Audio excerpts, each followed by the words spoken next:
गीत रामायण माडगुळकर आणि बाबूजी यांच्यामुळे घराघरात पोहोचलं. त्यामुळे हा चित्रपट पाहताना यच्चावत महाराष्ट्रातले लोक यांना एक पुन्हा सगळा अनुभव घेतल्याचा अनुभव येतो. बाबूजी एकदा इथे आले होते सावरकर चित्रपटाकरता, कार्यालयात आले होते. तर गीतगायक यांची बैठक त्यांच्यावर, तेव्हा मी नागपूरचा प्रचारक होतो. त्यात त्यांनी असं म्हटलं होतं की गीत ऐकली 2-4 आणि मग म्हणाले की गीत म्हणताना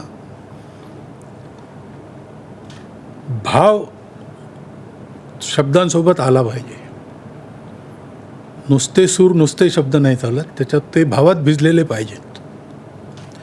तेव्हा ते किती कळलं आम्हाला नाही माहीत, पण हा चित्रपट पाहिला की बाबूजींच्या संगीतामागचा भाव तो सगळा लक्षात येतो. त्यांची देशभक्ती, त्यांनी सोसलेले कष्ट, आणि त्याच्यामुळे एक वेगळाच प्रत्यय या चित्रपटामुळे सगळ्या महाराष्ट्रामध्ये एक नॉस्टॅल्जिक फिलिंग ती तर येईलच. पुन्हा ही सगळी गाणी ऐकताना हे फार चांगलं केलं की ओरिजिनल गाणी तुम्ही ऐकवली.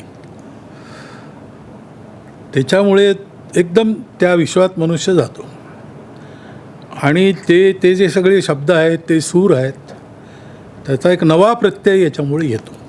आणि त्याच्यामुळे ऐकणारे पाहणारे रसिक हे 3 तास, म्हणजे आज मी म्हटलं होतं 5 मिनटं मध्यंतर करू, पण ते मध्यंतर झाल्यावर असं वाटलं हे नसतं तर बरं झालं असतं, सतत चालू राहिला असता.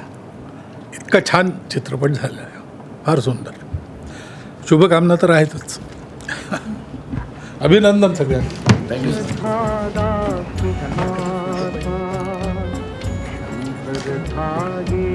सुखाचे एक धागा